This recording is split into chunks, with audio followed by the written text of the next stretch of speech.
Dr. Alphonse, I think it is okay. Hello? Hello? Yes, Dr. Deepu. Yeah, it's going live. Yeah, Yeah. it is. Doctor, Yeah, you can start the session. YouTube live on?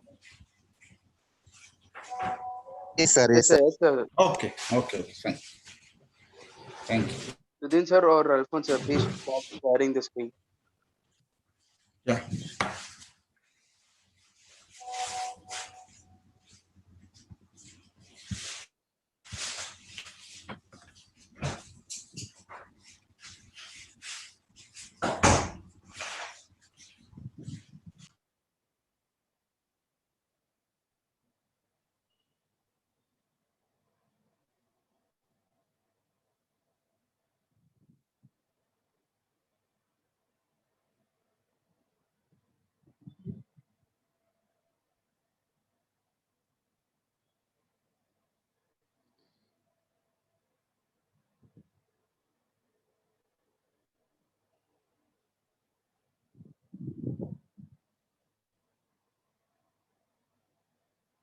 Dr. Alphonse sir.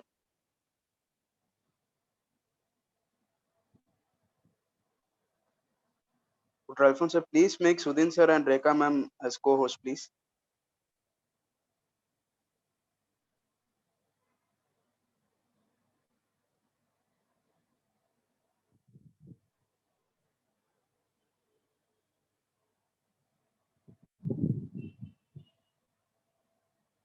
Dr. Alphonse sir. Yes, doctor. I'll make, but Please, yeah. Please make I'm Rekha just ma'am checking. and Sudhin Yeah, sir don't as mind. co-host. Doctor, where I'm just trying to.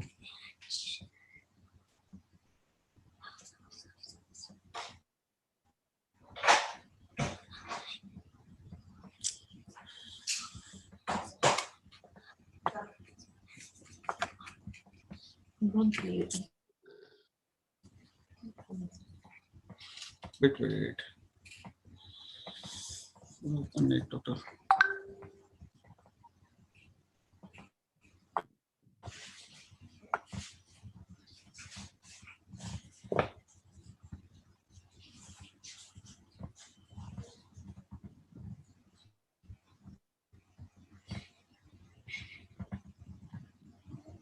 Rekha's already made. I can't find her. Yeah, you made Okay. sir. You made her. Yeah, she's made out. Sorry, I couldn't find. Okay, I think both of them are on. Yes. good. Now fine. Let's start. Okay. Good evening to everyone present here. First of all, on behalf of our IHME Eliminate team, we are extremely sorry for making the speaker and other participants waiting for such a long time to start the session due to some technical issues. Yes, I am Dr. Ahmed Mudin from IHME Tamil Nadu. I'll be hosting today's session, which is going to be the last before session of our IHME Eliminate. IHME Eliminate is a webinar, national level webinar conducted by IHME.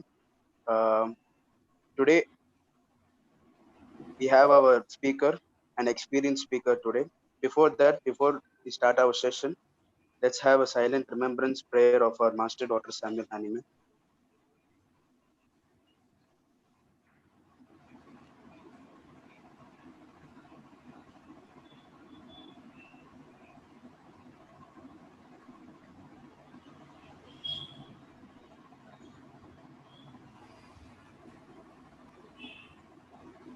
Thank you. Next slide.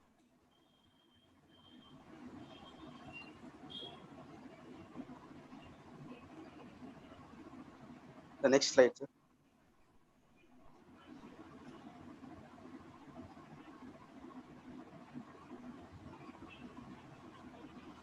ஏகமாய் மறைந்தாலும் இசையாய் மலர்வேன்.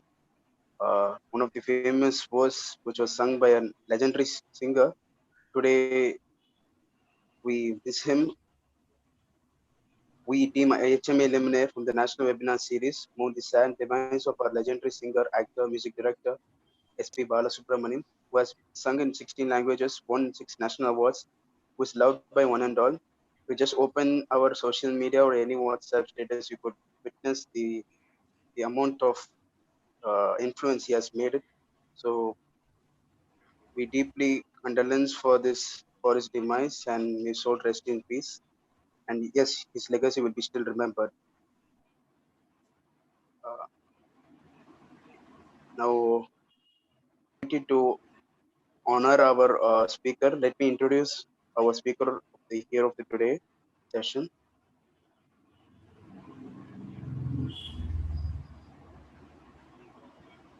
Dr. Ramdas sir.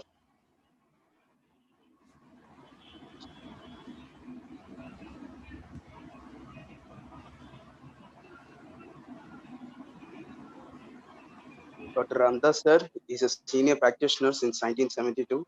He was an ex-physician in Government Homeopathic Hospital and registrar in KHP. He is a very well-renowned teacher. He has a teaching experience, vast teaching experience in Karnataka Homeopathic Medical College, Kabli, and in Government Homeopathic Medical College, Bangalore, Vinayaga Mission Homeopathic Medical College, Salem. Also served as a PG guide in Bhartesh Homeopathic Medical College, Belgaum.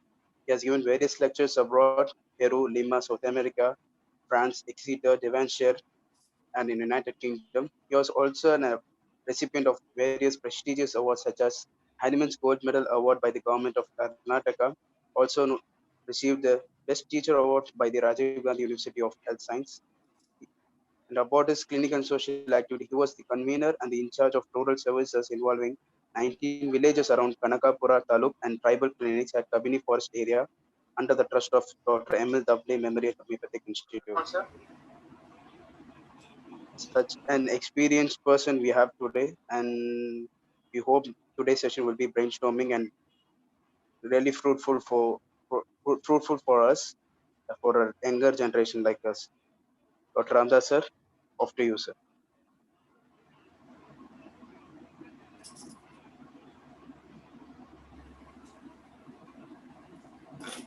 Dr. Ramdas sir, now you.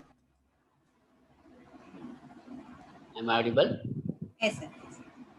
Yes, sir, you're audible. You can start Yeah. sharing your screen. Good evening, everybody.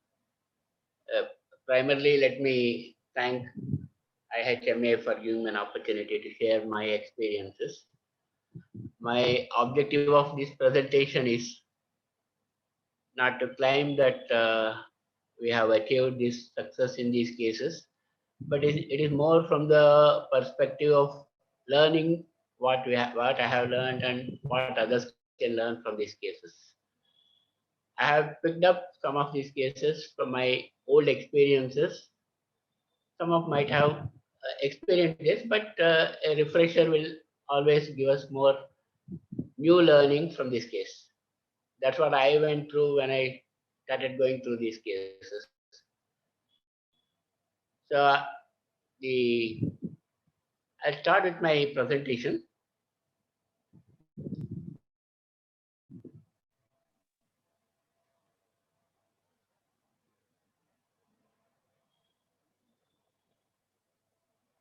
Now I have tried to include whatever I have experienced from the different philosophy of whether it's Kant, Bonnie-Golson, or an integrated experience from Hanneman's, and in my own way. So there could be questions which I'm willing to take it. Now, going to the first case.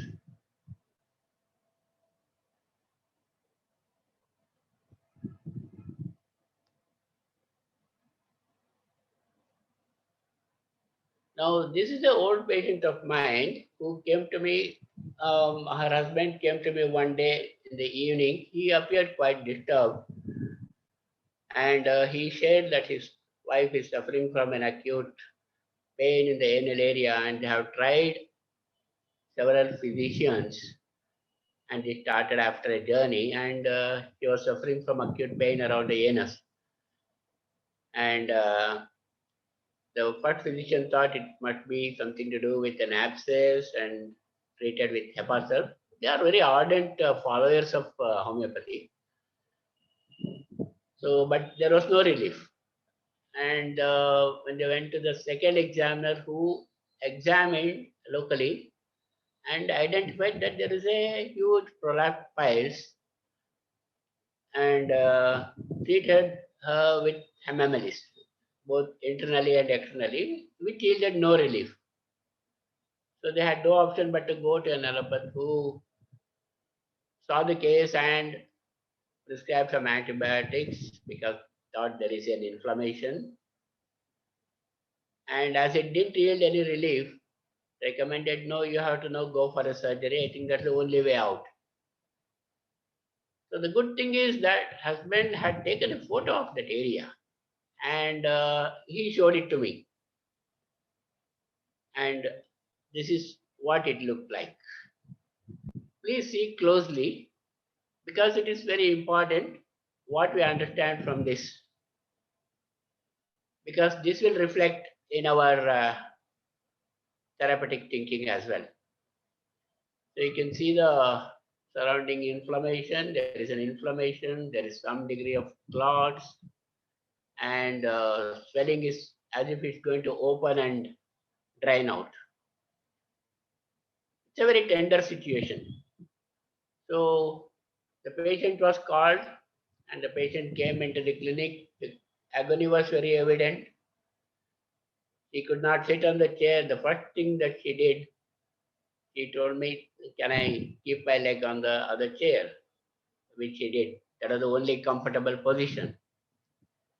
And asked me if I can give some kind of relief. That is what she was looking for. So, and of course, she didn't want to undergo surgery. Just to refresh her case, she was aged about 35 years. Husband is a businessman, staying with mother-in-law and an unmarried sister-in-law, aged about 30 years. She has a son of about 12 years. What she complained is as if it phut jata hai, like as if one experiences the bursting. That's what literally what she mentioned. And the pain is highly agonizing. And the only way that she was comfortable is what she did in my clinic, that she kept the limbs up. That is the only position that was giving her some relief. And the moment she puts the leg down, the pain would go off. And because of the pain, she was not able to pass the stool, and whatever sits bath that she was doing was not helping her. Gave a history that started after a journey, and she was desperate to recover. And because she was advised surgery, only one additional information that I could gather in at this acute presentation was she had a severe varicose vein which was inflamed during her pregnancy. And she complained of a hemorrhoid during her pregnancy. So when I put it into this LSMC form, the key points were there was an affection of the veins, which are thrombosed, which we saw in the photo that I showed you, and sensation of that bursting, and the characteristic modalities of letting the limb hang down, which aggravates, and better keeping the limb up. So these were the characteristics that I could pick out from this case. And my own observation confirmed that there is a thrombosed piles and appearance as if it's going to burst. It is very highly sensitive. Worse, letting the limb hang down, better by keeping leg elevated, and a history of piles during pregnancy and varicose veins in pregnancy. Now, when you put all these things together, now the location is veins, there is a tendency for veins. This is an interpretation because there is a history of varicose veins and a history of piles during the pregnancy, and now the piles are swollen. And the nature of pathology is an inflammatory pathology. There is thrombosis and there is varicosity. And the characteristics in this case were bursting pain, letting the limb hang down, better keeping limb elevated. These are the characteristic modalities. So when you look into the remedy, I mean, it was very clear for me.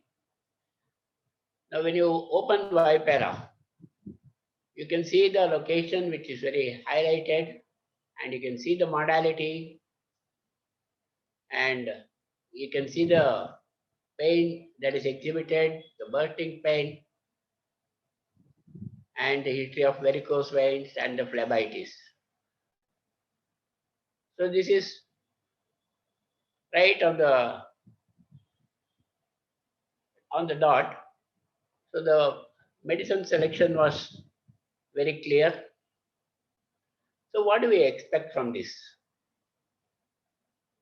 So my immediate expectation was the pain, the distress the patient was going through, the inflammation had to come down and the swelling had to reduce. And naturally, of course, you should be able to sit. So this was the expectation. So we'll see how, in this case, when you see the first slide, what I showed about the thing, the characteristic, the observation was one of the key point that reflected, that was very important. And conversion of objective data into the materia medica was the key in this case. So Vipera was prescribed every 4 hourly till the pain subsides, and after 4 days the Vipera was given twice a day. But let's see what happened after this. The pain had reduced in 3 days, inflammation reduced, swelling had come down, he could sit comfortably. And in about 10 days, this is what was the outcome. So this is a short case. And she was followed up, she was the case of CPR. So she was given her constitutional medicine CPR followed after this case. So I'll go to the next case.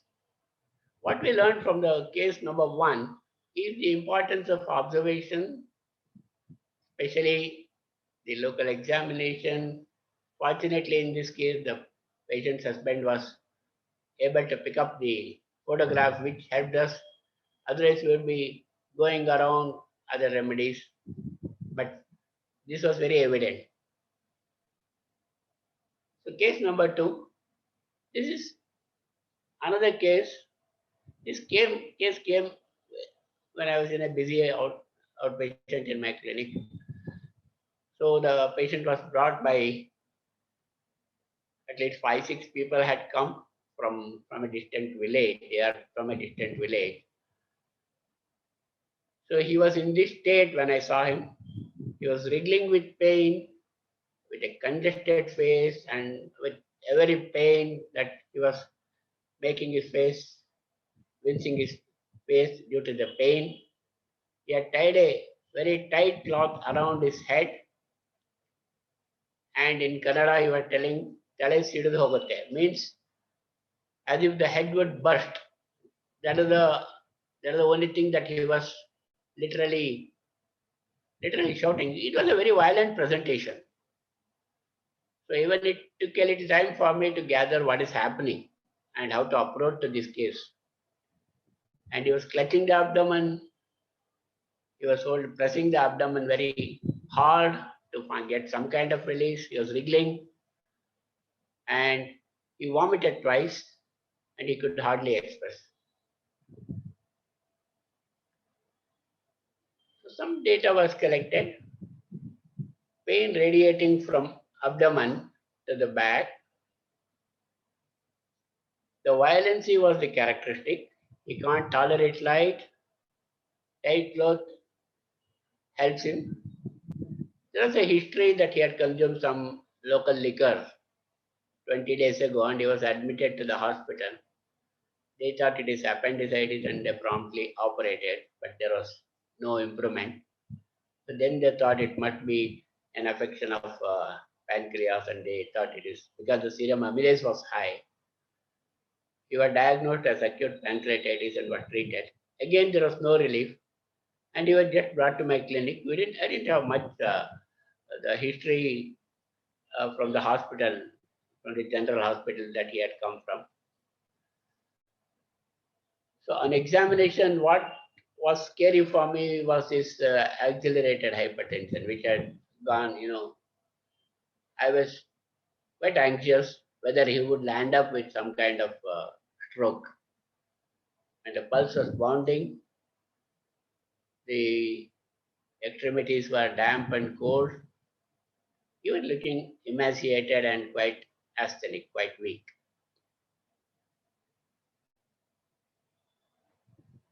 So the threatening BP, which was made me think that he may go into some kind of apoplectic attack, the old terminology for the cardiovascular, the cerebrovascular accident. So I was thinking whether he requires to be admitted to the hospital again. But my immediate thought was how to bring down the BP and relieve him of the violent pain that he was going through. And what kind of approach would be more appropriate to help this patient. So what can be as homeopaths? I mean, in our clinics where we don't have the secondary or the tertiary advantage, what can be done? How to handle the case with the limited available data? So, importance of objective data and the rational use of pathology in identifying the remedial force. This is my later interpretation. So, my immediate attention was how to reduce the BP, how to prevent the possible cerebrovascular accident or the apoplexy the patient may go into, and such an young man. And there was a severe pain which was associated, and cold extremities, and full bounding pulse with a congested face, and the vomiting and weakness that he exhibited.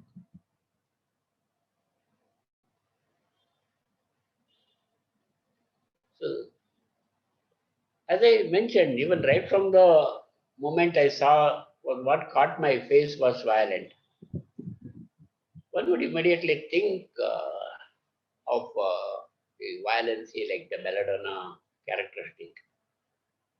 With the congested face, the blood vessels, the pathology threatening to uh, go into the cerebrovascular system, and how to control this high BP and the diastolic. The characteristic throbbing and the spasms.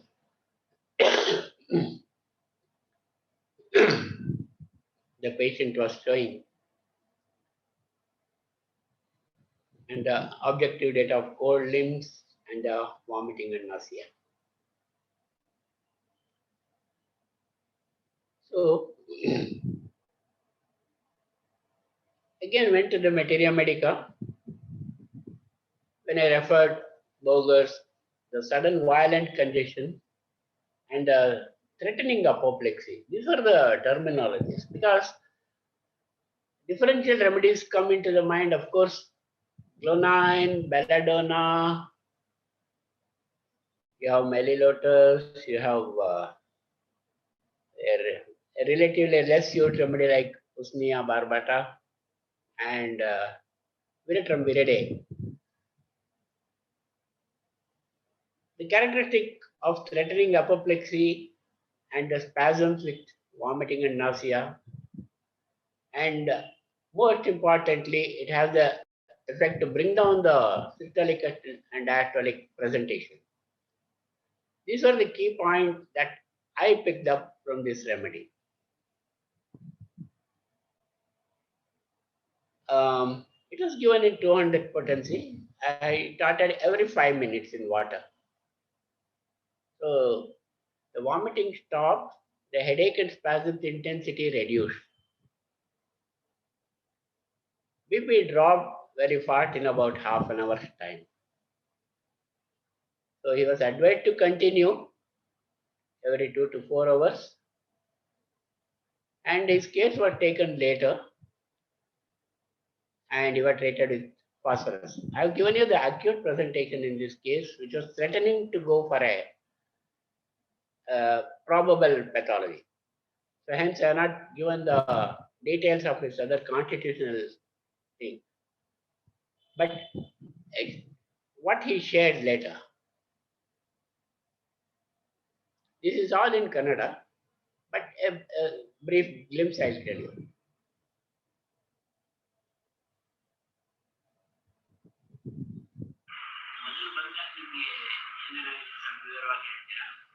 ಮೊದಲು ಬಂದಾಗ ಹೊಟ್ಟೆ ನೋವು, ತಲೆನೋವು, ವಿಪರೀತ ತಲೆನೋವು. ತಲೆನೋವು ಅಂದ್ರೆ ನನ್ನ ಕೈಲಿ ಬಿಡ್ಲಿಕ್ಕೆ ಆಗ್ತದೆ.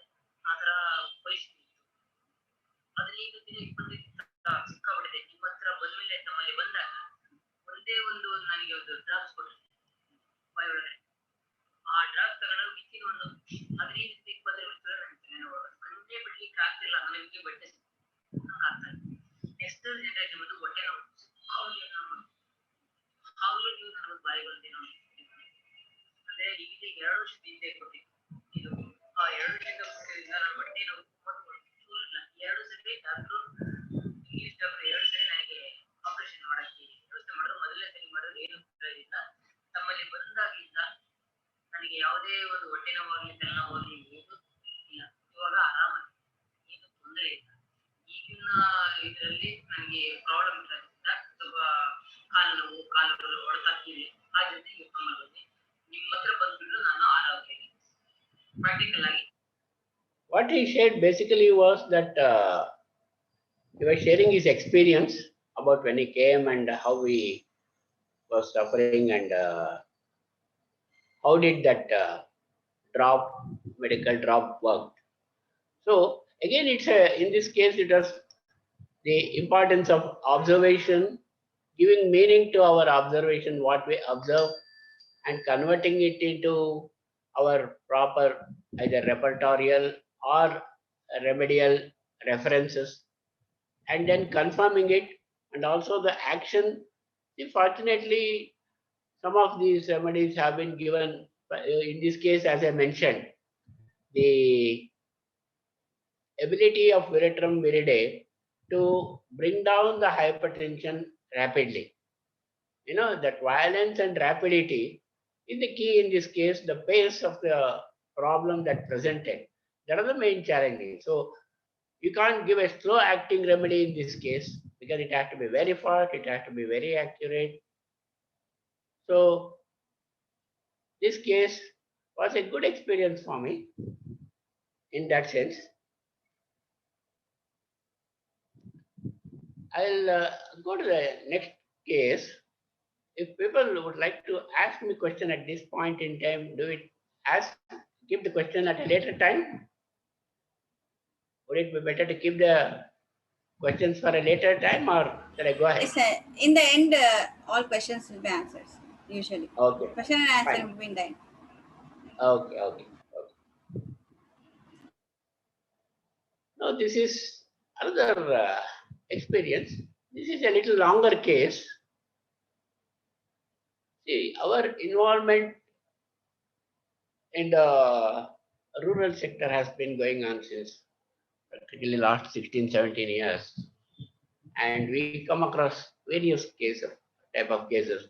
I think people who are going to we get many challenging cases, and challenges are many in the sense we don't have all the facilities or the infrastructure, but still we have seen some good results in these cases. How to make the best of treatment even in conditions where there is lack of facilities. Now this patient, he was a little hostile patient basically. He was, even though we were treating his wife for quite some time, he was reluctant to submit to the treatment. He was a very rigid man, quite reserved, not opening up, even though he was able to appreciate that his wife was showing a steady improvement. This is in one of the village where we have been regularly visiting. Now, this is the first presentation. Now, when you see this, again, it's a matter of observation. Does it make any sense when we see like this? When you see here, you can see it is a very aggressive kind of, see, he has gone through an amputation, his toes have been cut. That is what you can see. You can see the aggressiveness of the ulcer. You see some slough is still there. There is erosion that has happened. There is some inflammatory thing, roughened edges.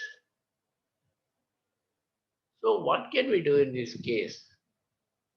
Why this man is going through this kind of suffering? It is a very aggressive presentation. Even after amputation, why this? I mean, the way that it looks, that he may lose his one of the limb. That is what it appears to be. And can we do anything in this case? So this is what my inference was.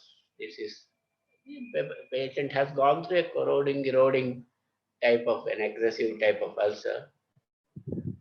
As I mentioned, you could see some slough, reddish patches. Yeah, it was emitting a bad odor. Yeah, there was a gangrene the patient has gone through, and the process of gangrene doesn't appear to have stopped at this point in time as well. There is a suppuration, and sorry, surprisingly, it was painless. That's how he was pulling on. He just, okay, on one of the days he said, okay, I want to give a try as my wife is showing some improvement. But he was not willing to talk anything about himself, not willing to give any information. Only he mentioned that he is a diabetic and he's on insulin and oral hypoglycemic drugs. Now, how far, with this limited data, what can we do? I mean, is it, we have to somewhere try to show some kind of response to this patient to enroll him so that he is willing to open up his case and come forward. So we thought, okay, we'll give it a try and we thought if we can show some kind of change in the ulcer with whatever medication, because this is relatively not a, though it looks aggressive, but it is a very slowly developed ulcer. It is not some kind of immediate emergency in this case. Whether we can arrest the progress by the medicine, whether homeopathic medicine can go into that level to address reactivity that is happening at the whether it depth to understand why and what is making him to suffer, and wanted to understand what is the deep underlying pathos to know about how the evolution of this ulcer has happened, or why the man himself is suffering, what is troubling him. So that was a objective to take the case at this point in time. So what do we do with this? So first of all, let us try to understand what about whether the knowledge of ulcer, the variety of ulcers. So there is a classification that has been given of five grades, 6 grades of ulcer. Now, when you look at little closely into this, I'll read it out for the benefit of the listeners. Grade 0 is no open lesions may have deformity or cellulitis. Grade 1 is superficial diabetic ulcer, partial or full thickness. Grade 2 is ulcer extending to the ligaments, tendon, joint, capsule, or deep fascia without abscess or osteomyelitis. Grade 3 is deep ulcer with abscess, osteomyelitis, or joint sepsis. Grade 4 is gangrene, which is localized to portion of forefoot or heel. And grade 5 is extensive gangrenous involvement of the entire foot. This comes under that Wagner classification, ulcer classification. So when you look at it, we can see that this generalized, localized to portion of forefoot, this is what our patient is having. It does not either heel or forefoot. So this in this case, this is 4. So that is our understanding of the pathology from the standpoint of surgical classification. So what we understand, what we can infer, if this is a diabetic non-healing ulcer classification, grade 4 of Wagner, and it is a corroding, eroding ulcer the patient has gone through, which has kind of stabilized at this point in time. There is an aggressiveness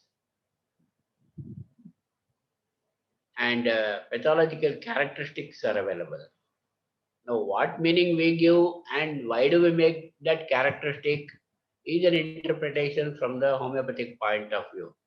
Even though we see that physically as an ulcer, what are the, how will you translate your observation from the tissue changes that you observed and make it into a symptom? It's a pathological symptom which can be characteristic. So characteristic can be available at anything. No? Like for example, the pus. Now you have characteristic. If it is an offensive, you have a different remedy. If it is indelible, you have a different remedies. If it is corroding, you have a different remedy, like that, just to give an example. So some thought was given for that. So whether we can create a totality based on this, knowing fully well that we are just giving a very superficial approach, it requires a comprehensive understanding of the full case.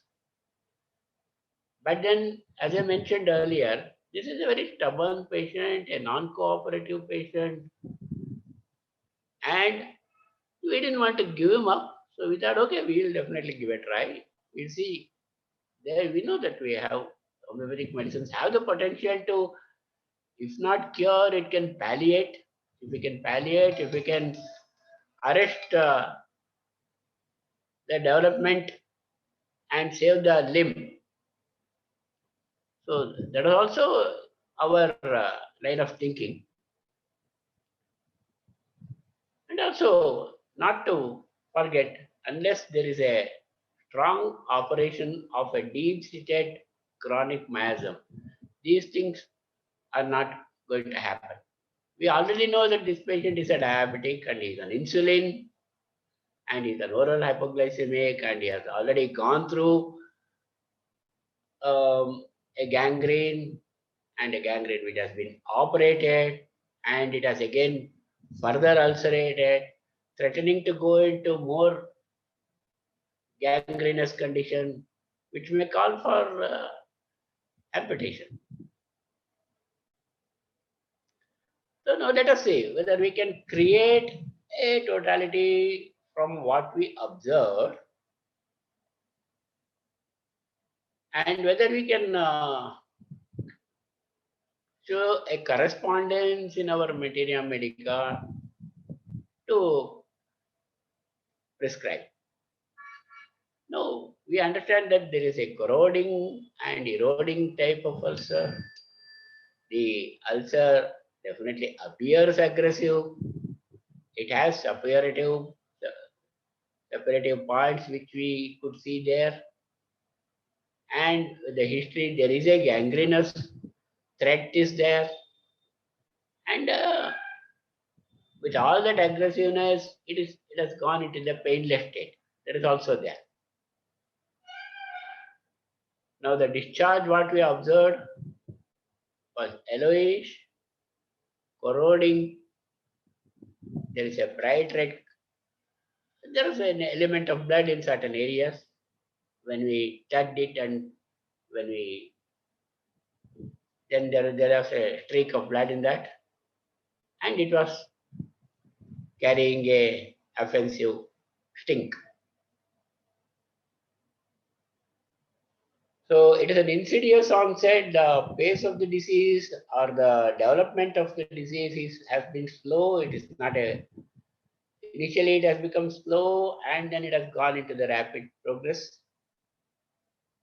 So which we also reflect, we can give some meaning to that in terms of the miasms and the skin that are showing around that with roughness without any eruption and swelling. So this is a comprehensive understanding from the first presentation. And let's see what we can do out of this.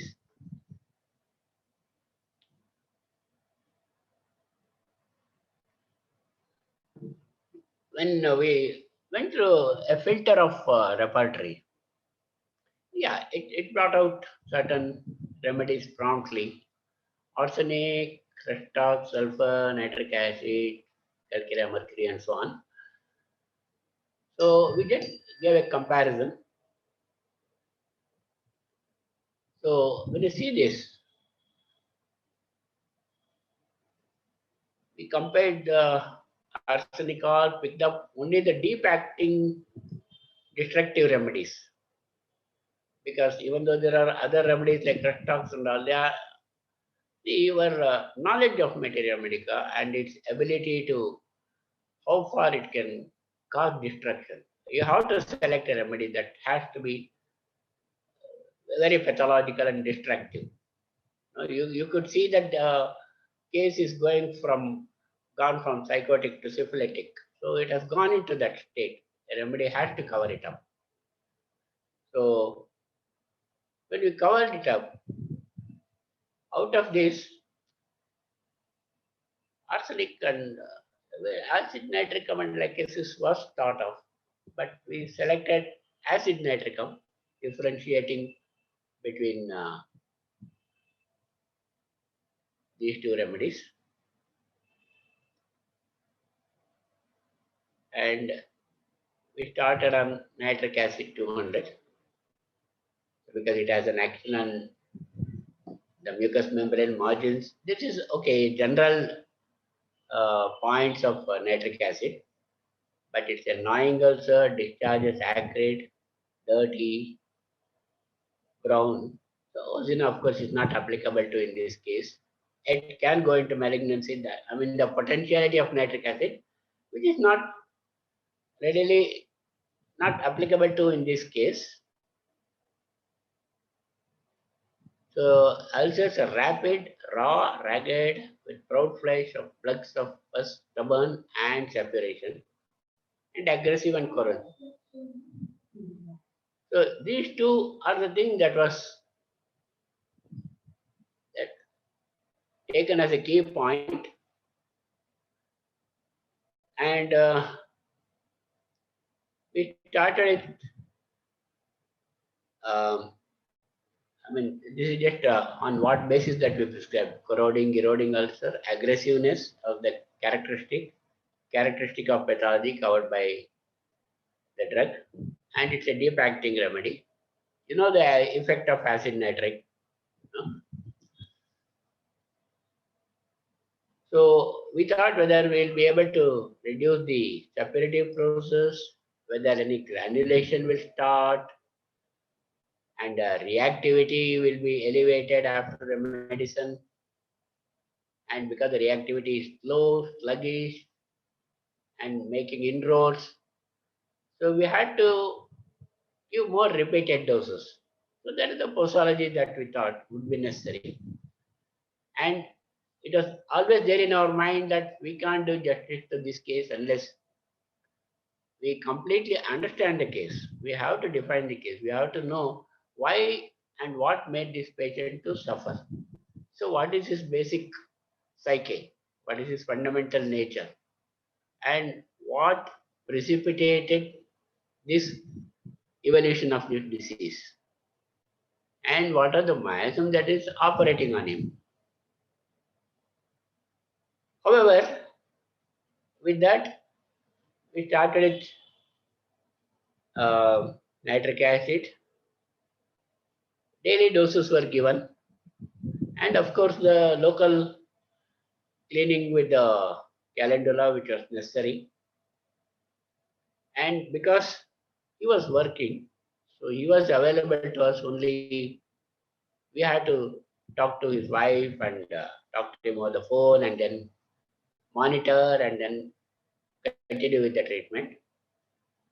He was advised to continue with the medicine, and there was some improvement he experienced. He perceived that there is an improvement, and then he was willing to share his case. Certainly, our objective was achieved. Case was defined on the 16th of August. It's practically after about 3 months of the initial thing. Certainly, the further progress of the wound had stopped. Offensiveness of the discharge had come down. Then the suppuration process had reduced. Granulation was visible in some areas, probably as you can see some of them here. Then blackish discoloration surrounding area reduced. That is an indication that probably the pathology is not expanding.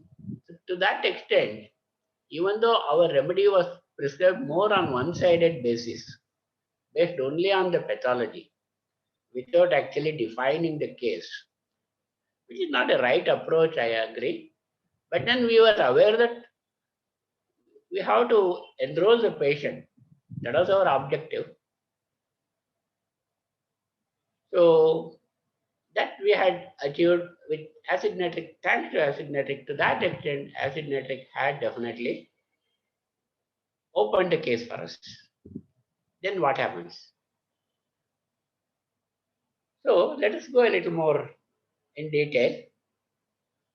The only son, it's a very lengthy case, but then I have put some point which is also equally lengthy.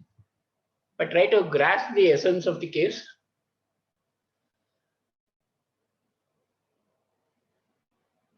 The patient is the only son with 5 sisters. Father was an agriculturist. He was very strict and disciplined and respected in the village.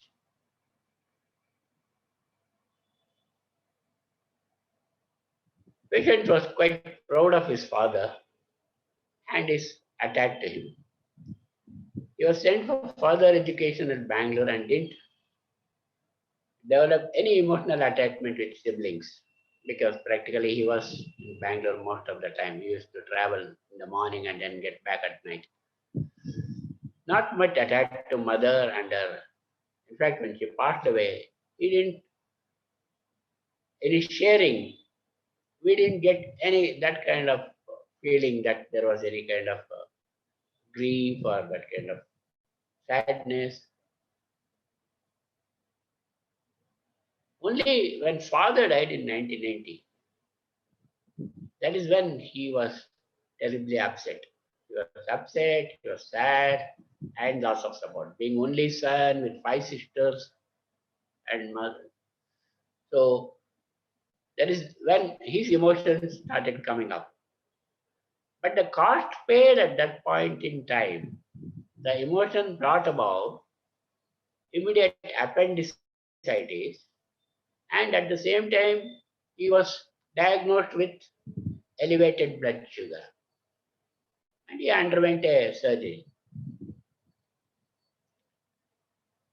But as a person, he took responsibility for his sister's marriage from his savings and of the land. So in 1993, that is 3 years after he was diagnosed as diabetic, sister demanded for share of property, and he sold a piece of his property and distributed to all of them. But the story didn't end there. 95 sisters went to court demanding more and falsely accusing him of not sharing equally. Now, this is when his true emotions start erupting. See, that is where the volcano has started began. Now, at this point in time, the volcano was more in terms of the emotion. The intensity of anger was so intense that he literally started hating his sister, especially the one who went to the court, because all the others also supported. He felt that I have done a justice, I have got them, gave them support, and when they asked for money, they sold a little of my property and shared them. But so that has built up into a huge reaction of anger. But unfortunately for him, the first court favored his sisters. So he felt totally unjust, but he didn't want to give up on that. His anger and fury was so intense that he went to the higher court and he was seething with anger. That is the response that he showed. And he wanted to settle the score with his sisters for their behavior, for the unjust way that they have treated him, that they have not acknowledged for whatever he had done. But for his good, the court favored him this time. So the sister didn't give up, but they used to come to the house and then create some kind of ruckus in front of the house. But his qualities come up very, you can see the mental symptoms very clearly. He became very quarrelsome, very abusive, and begged the sister in the open public. Physically, he would abuse them and so on.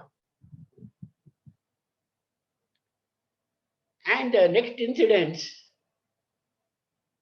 when he wanted to get his daughters married and wanted to sell a piece of the property so that he can arrange money for the marriage. Sisters, they were also equally reactive. They went to the court again, and so they blocked for him to sell the property. So this dragged on. So you can see how the emotions that the patient is seething with this anger, abusiveness, quarreling, making an inroad into his economy. It is corroding him right from inside. His anger and desire to take revenge has reached the peak. That is when it has gone into that height. Wife also endorses. Patient is highly irritable, violent, and at trivials, he boils with anger about sister especially, and he has become very abusive and cannot forget people about him. So 200, 300, 205 became very stressful. Now with this background, when you see the different traits, the disposition of the patient, the mental state that he is going through, and mental symptoms that he is exhibiting, you can see that hatredness dominating him, the severe intense anger, and has become very vindictive, and he's seething with that vexation, and his abusive and his aggressive expression, making him vengeful. And there is an anxiety about getting his daughters married, getting them settled down, settle a court case. And in his part, we have seen that he's also responsible when everything was good, when he had taken care of his sister at that point in time when there was no conflicts. And of course, you can see a certain amount of egoism in his case. So, which we can put it under the mental generals, and his physical appearance of thin, lean. These are the appearance frowning on the forehead, corroding teeth, early gray hairs, and a craving for jaggery. These are from the extract from the case. And when you go into I think this we have gone through in the past, but now we can add it up to the pathological characteristic particulars. We have gone through these details, and not to forget the devil that is hiding and which is active actually, the diabetic part of it. So we can include that also in understanding our totality. Overall, if you see that this is a fully rounded case, what is called as it has a deep acting miasmatic activity, it has a strong characteristic mental picture, no? It has strong attributes that are available, and it has a deep-seated pathology and showing characteristic even at the level of pathology. So that way it encompasses all the parameters of a full rounded case. So when you put all these things into a repertorial filter, no, one can work through the Kenshin method here, because there is a whole lot of emotional and mental picture available, mental characteristics, and some of the attributes, some mental symptoms as well. So hatred, the vexation, the grief, what we saw, because that is when I think the grief about what we saw was when his father died. Now, the impact of grief, what we also saw was that he landed up with onset of diabetes and the appendicitis, for which he had to go through the operation. No? When you convert some of these things from the repertorial rubrics, this maliciousness, vindictive, spiteful, abusive, anxiety, and these are the other symptoms that we took up. What happens when you put all these things into your repertory? So, okay, it is what comes out is arsenic, lycopodium, nitric acid, calcarea, and sulfur. Okay, this is further, it's an extended things. I mean, this is one way of putting the patient's entire picture in a concise manner. It's a representation of the entire patient in one page. Now, when the remedies were compared, then what comes out? Surprisingly, when you see all these things, arsenic, lacasis, natramure, lycopodium, naxomica, and acid nitrica. Now, what you see, now selection doesn't become difficult now. Because at the level of pathology locally, we have already seen acid nitric to be effective, right? It has just made an impact on the local pathology. Now we have the patient who is very hateful, with vengeance, with that profane anger, and a quarrelsome, highly irritable person. Now with his mind is equally corroding. No, it is a very acrid mind. No, it is not some calm, peaceful, even not the anger of natramure or anything. They don't go into this kind. It's kind of almost like a pathology in the mind. So that is getting somatized. It is throwing out its characteristic on the body.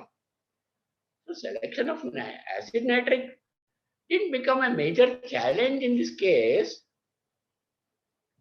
So others are just for reference, a comparison you can have, but so constitutional remedy that is covering the mind, that is covering the body, that is covering the pathology and covering the miasm. No, it's a psychosyphilitic remedy. So selection of nitric acid was the easy task for us because we already have an experience with nitric acid in this case. So while we appreciate the drug at the level of local pathology, deeper analysis and in-depth understanding of the psyche of this person, eroding himself in the fury of hatred with a vengeful feeling, we are able to evolve the classical picture of this deep acting drug as a constitutional remedy. Now, the proof of the pudding is if it helps, right? No, because in our analytical thing that we have come to the remedy and we have some evidence of its help at the local pathology. But will it heal him from the psyche? And then the psyche is healed, and then unless the pathology that is happening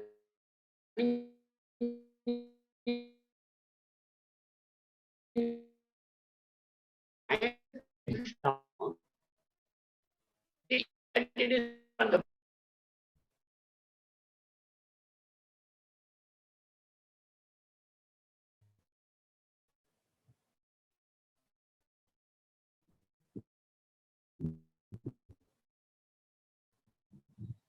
so a potential. So, voice is breaking.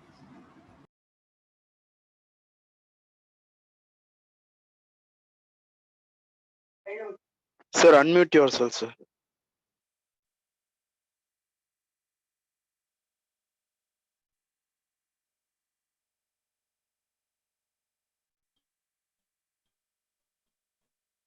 Okay, sir. Now, Am I audible? yes, yes, sir.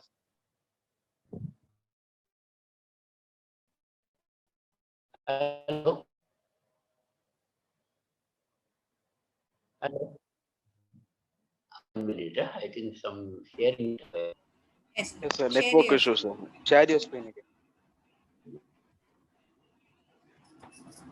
It's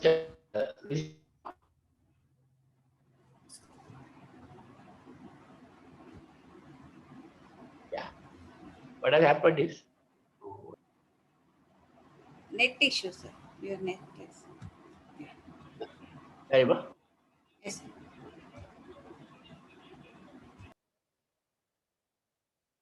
The slide. Okay. Thanks. So acid nitricum 200 daily dose was given. So you see the response on the after 3 months. No, I think August we started. The size of the ulcer has reduced. Separation has stopped. Offensiveness has stopped. Fluff has cleared. Margins have thinned out. Granulation has appeared. There is a fasting blood sugar. Of course, he's on insulin. See, we are not discontinued that part of the treatment. But what is more important is anger has come down, aggressiveness has come down. We don't see that abusiveness. This is a observation both from the wife and vengeful feeling, at least not actively present. As luck would have it, son and his first daughter started working to support the family. So, but not given up the idea of selling the property, but could wait for some more time. Also, the sisters have cleared the case. So, things are falling in line, cards are falling in his stride. His aggressiveness, abusiveness also, the circumstance also has played a role. So, on the 8th of December, this is how it looked. Reduced in size, granulation you can see very clearly. Sugar also has started showing response. Is more calming down. Anger has come down, and financial security also has come to him. So good things are happening from all parts of all dimensions. So there are some disturbance interrupted and had to return back advance amount. So that kind of keeps going on. Again, the discharging pus and blood and the size of ulcer started increasing. So we had to introduce a dose of cephalosporin at this point in time as an intercurrent and continued with arsenic. On 17th of Jan, this is what it looks like. 95% of things have cleared, and you see the other positive things in his life. So this is the February picture, waiting to heal, and this is on the 13th of April. Sugar levels are under control. Of course, he was followed up with the medication.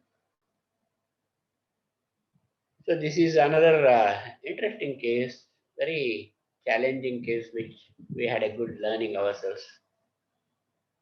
Now I'll go to another case, a similar case, but of a different dimension.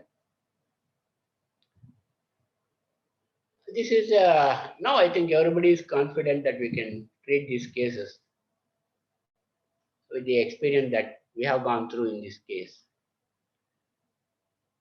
I have how much more time? Hello? Am I audible? Sir, yes, sir. So you can continue, sir. No issues. Yeah. 10, 15, no issues. I have 15 minutes. Yeah, yes, sir. Yeah, I think this is a last case. If time permits, then you can go for another one. Now, this is another case which visited me. This is a case in my personal clinic. He gave a history of diabetes. He had developed gangrene of the second and third toes, diagnosed as peripheral vascular disease and popliteal occlusion. Both the affected toes were amputated, and a bypass surgery performed from popliteal artery to the posterior tibial artery. The signs of gangrenous extension didn't show any improvement. The blood flow didn't establish, and the surgeon opined if this continues, they may have to amputate the foot. So you can see they have amputated the foot. You can see the part here still showing, and it is very sensitive, very painful. And whatever they had done as a bypass, the blood flow, unless it establishes, this won't heal up. So in which case they will wait and see and ask him to go for another surgery.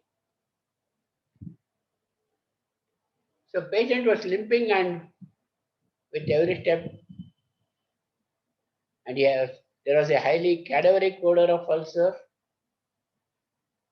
So the burning sensation, he was unable to walk, keep the foot down on the floor. What he said, it is like as if it is on fire. No? That is what he mentioned. He must cover for relief. The pain is intermitting, lancinating, going right up to the knee. He can't put the feet down or walk. Foot is turning color of black like a charcoal gradually. And there is an intense weakness, restless and night aggravation, anxiety in a state of despair. Can my foot be saved? I think the characteristics are very clear for anybody to prescribe. There's nothing big about this remedy. But then we have to see.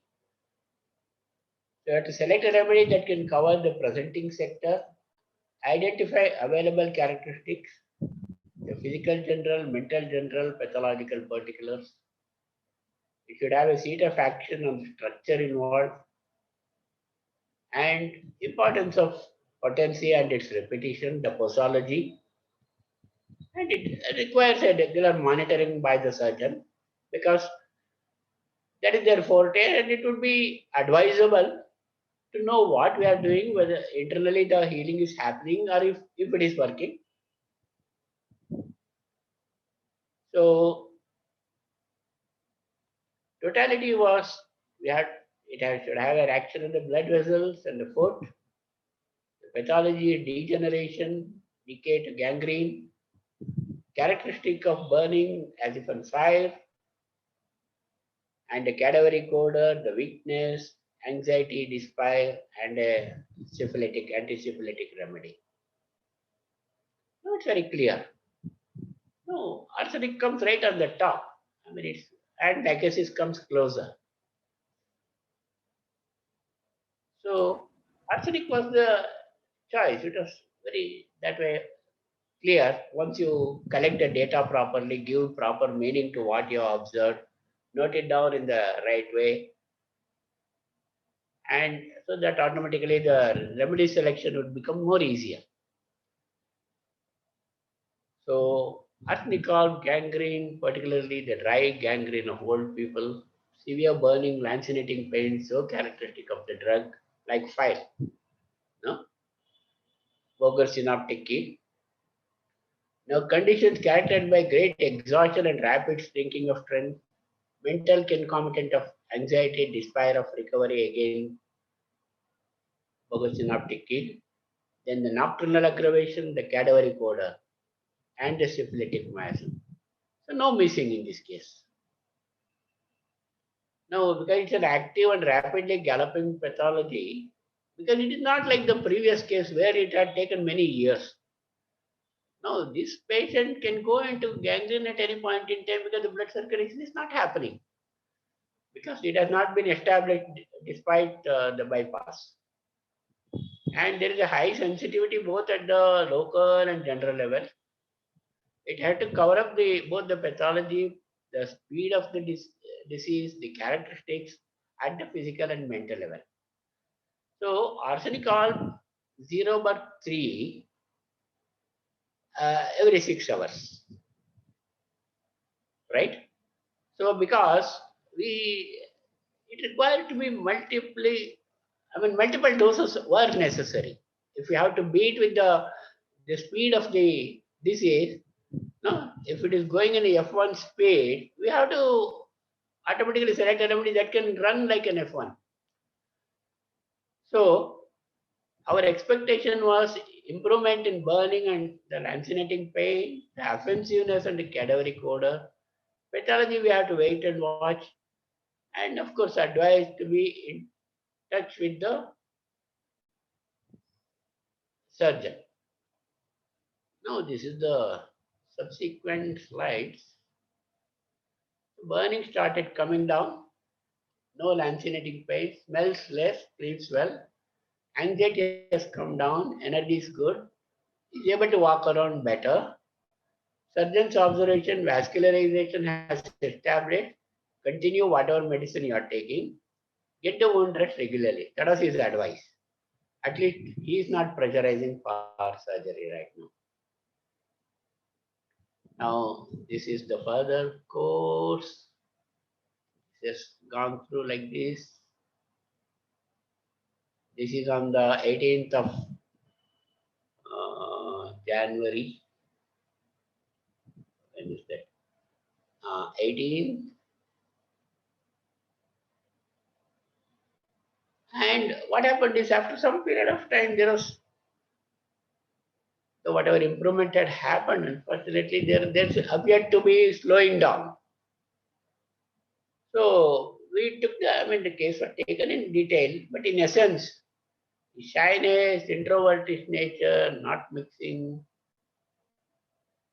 not a great ambition, not a great achiever in life, with a family history of cerebrovascular accident, a stroke, father had suffered and mother had a breast, and with a history of hypertrophy of tonsils adenoids, built on the shorter side and an ambithermal.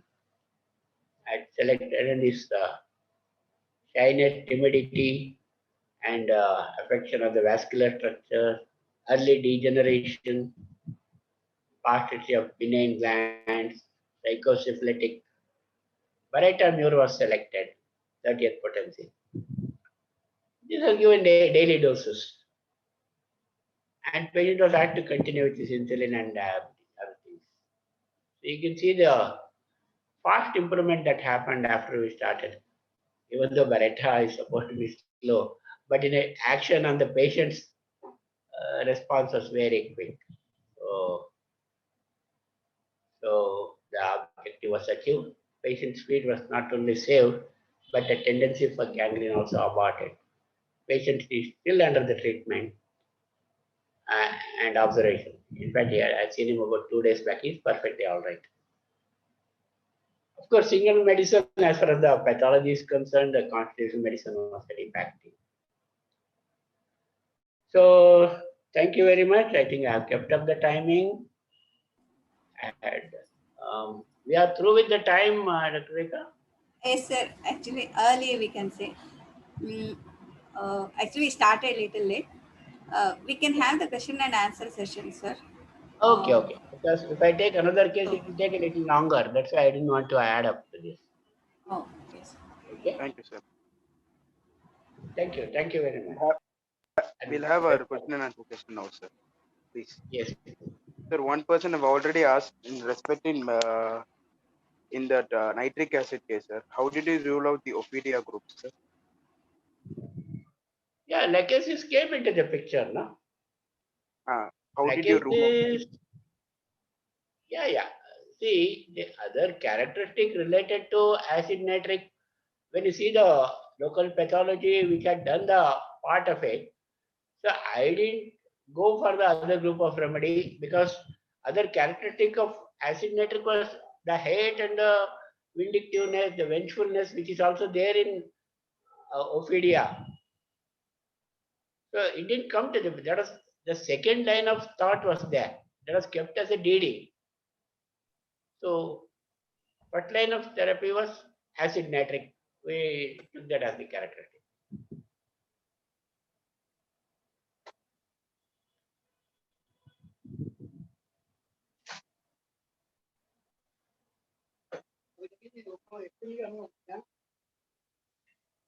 Sorry? In the last sir, case, was it 0 bar 3 directly given or went up from 0 bar 1, sir? Directly 0 bar 3 was given or started from 0 bar 1? Sometimes this is a little tricky. Dr. Deepa Amar.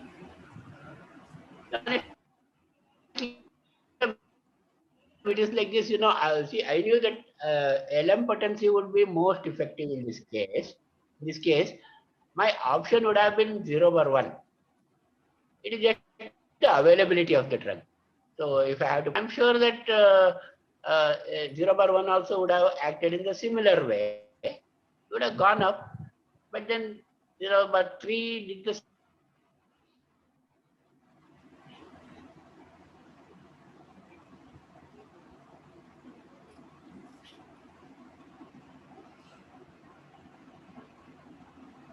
Yeah. Hello. Yes, sir. So one question Yeah, from YouTube, sir. So why didn't Yes. why in the second case why not belladonna? What are the key points for selecting veratrum viridius? Why not belladonna? See the violency. Of course, belladonna is there, but this is a case that is going on since quite few days, and belladonna comes.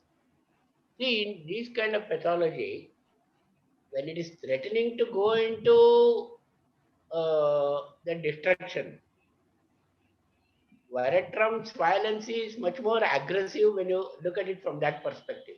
That's how even Glonine also come into the picture. Glonine also has that violent action and the action on the blood vessels. But the pathology of belladonna is more of a congestive nature. This was going threatening into any burst of the artery. So from that perspective, Veratrum viride was selected. Okay. And also, Sure. ureteromy also covers up the spasms. That is another area. Incidentally, that abdominal pain, which was more related to the pancreatitis, probably the acute pancreatitis the patient was going through, which was not very strongly present at that point in time. But we know that his position when he presented, the severe abdominal pain and what I mentioned as a pugilistic attitude or a attitude as if uh, holding the abdomen and so there you have two things. Both are covered up by uh, ureteroviride than belladonna or glonine for that matter. The other remedy what I mentioned is a very less proved remedy called Usnea barbata, which has similarity with belladonna. If you just refer to that, but maybe some people who ever have some experience with that, they can share their case or they can share their experience with that remedy. Sir, have you used any external application, sir, for that case? Calendula, as far as that ulcer case is concerned, yes, both the gangrene cases, external medicine means only the calendula was the only remedy that was used for cleansing even. But calendula itself cannot bring about that kind of response. It may act as a local, yeah, it promotes local healing, but not in these kind of cases. But however, having said that, it can prevent infection entering into the system, and it's a more a supportive medicine, external medicine. Can we cure diabetes with heart blockage? What other external you might? Diabetes with heart blockage? Can Yes. we cure?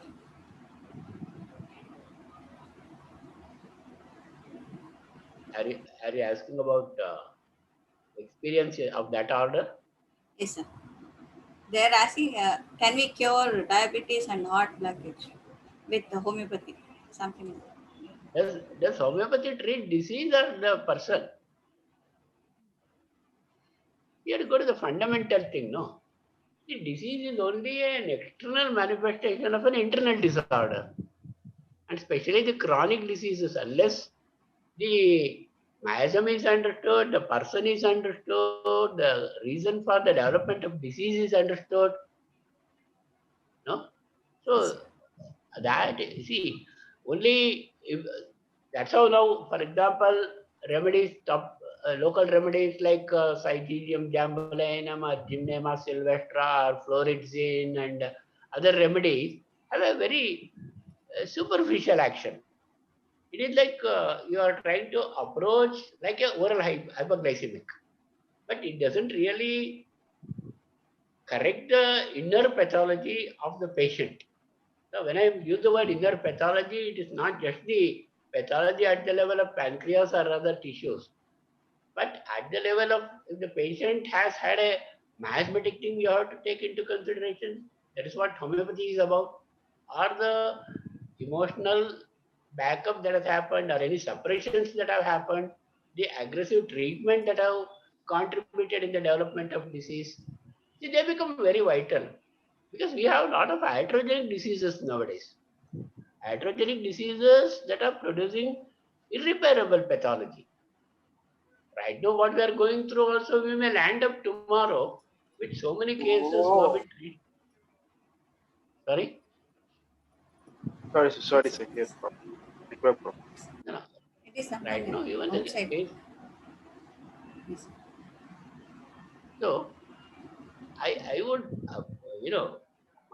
my belief and my approach would be to understand the patient first, even though you may approach with anyway, but make an Yes. effort to understand the patient in depth and length in their totalistic approach. That would be, individualize the patient. You will be able to get the characteristic like our patient, that diabetic ulcer patient, no, he was not Yes. willing to open up. No, yeah, thankfully we hit the right remedy at the first instance. First. Yes. No, so that was good. Sir, they're asking about the entry point of Baratamur. How to, Oh, yeah, yeah, yeah. how to think of Baratamur, Baratamur. no, Baratamur actually, you see, he is a Barata patient basically. See, it is a constitutional remedy. It is not a remedy based on pathology. Now, only why I highlighted that is that Baratamur is a remedy for advanced stage number 1. Baratamur also is used for hypertension number 2. It has a specific action on vascular structure, and our friend's pathology is reflected on the vascular structure in this case. And vascular structure refusing to heal even when you give the even post surgically. So what promoted his healing was the physical correction was done in terms of the bypass, but the healing process was promoted by the constitutional remedy. So that is a concluding remedy. Arsenic had done its work, no doubt.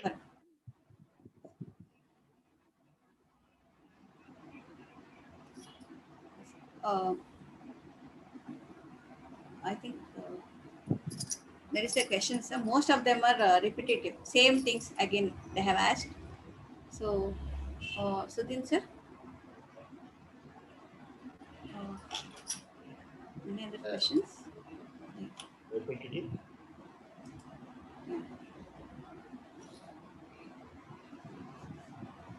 If the question is other than what I have already answered, I think that would be worth sharing. Or One doctor has asked about the zero bar potency. He asked why it is not 6C or 30C arsenical. Why it is 0 bar 3? That is one question. yes, I think you already answered part of it. yeah, And last one, pathology. to clarify Yes. the indication, please clarify the indication to go for the deep acting constitution treatment in the last case, sir. Like from RSAB to Baratamur. Yeah. Ourselves, see, definitely it acted on the pathology to the extent possible. When those symptoms vanish, when those symptoms characteristic of arsenical vanishes, now can we continue the same remedy because the indications are not there? And what is preventing the healing process? No? So then you have to look into more deeper acting remedies, no? Now, in this case, because see, this case is not a very dynamic case like the other case. I mean, you don't have a very strong, uh, the any psychological causes or the psychodynamic causes or some conflicts in the family. That is, I mean, you don't have those kind of history in this case. But at the same time, you look at the family history and when you look at that, this strong syphilitic miasm that was dominating. Did you notice that? Because see, the father also died of the stroke and hypertension, and mother had cancer breast.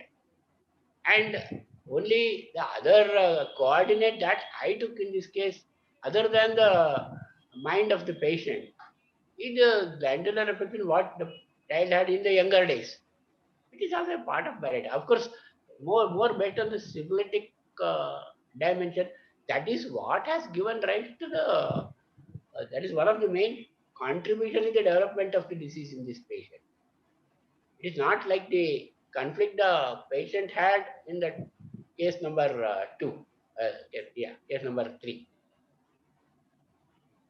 So hence, Barreta was selected on based on the his shyness, his timidity, no motivation, no inability to know, no goals in life. So what has caused the disease? So it has to be either a strong miasmatic predisposition, which is affecting on its dispositional quality and has precipitated in this disease. So Pareto was, and also the action of Pareto was more specific in that. In that sense, Pareto Muir was selected in that because even thermally he was more an ambithermal, not a very chilly patient like carbonate or phosphates. So thank you, sir. Thank you, sir. Hope we Welcome.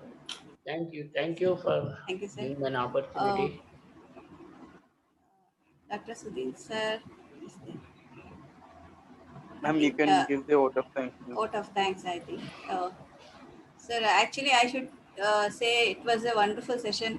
That's what we are getting lots of comments on the live chat as well. I remember you, sir, first year when I entered the college. Yours was the first seminar I attended. I was just awestruck, like I never knew about homeopathy or anything like that. So you are an inspirer who for me and for many such youngsters. That is in 93 I'm talking about. So Good. you have inspired so many students, and we have learnt a lot from you, sir, in college days. And now we have very less cases rather because of time constraint, but still we can have so much of inputs from you, and your insights were really amazing. And thank you so much for your wonderful session, sir. And Thank we you. need more of your knowledge. We will be asking you again and again. And thank you once again. I know how much you are busy. You are one of the earliest practitioners who treated cancer cases, if I am right. Uh, Even in 90s, I used to hear that you are specialized in cancer treatment, and you have a very busy practice, and you took time and shared your knowledge and experience. That's really wonderful, sir. Thank you so much. Thank you very much, sir. And I appreciate our participants who have been consistently very interactive and very uh, seeking knowledge. And thank all the participants. And also I have to mention our team support. Illuminate team has been wonderful, supporting each other and making this happen. And even technical glitches are always a damn squib, but still we could manage. Thank you for bearing with us, and thank you one and all. Thank you so much, sir. Good Thank you. night. Thank you Yes, very sir. much. Good night, sir. Good night to all.